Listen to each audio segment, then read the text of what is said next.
wenn du da drinnen stehst und du hörst die Bienen summen und die Hummeln. Und rundum dann bliert's und die Vögel zwitschern.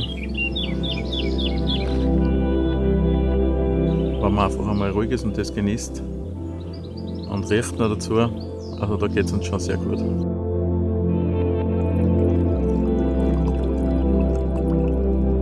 Genau den Charakter, das Erlebnis, so wie man da jetzt draußen steht, das wollen wir einfangen und in die Flaschen bringen. Und das ist der Grund, warum ich Winzer bin, weil es mir einfach jedes Jahr wieder fasziniert und weil jedes Jahr wieder eine neue Herausforderung ist.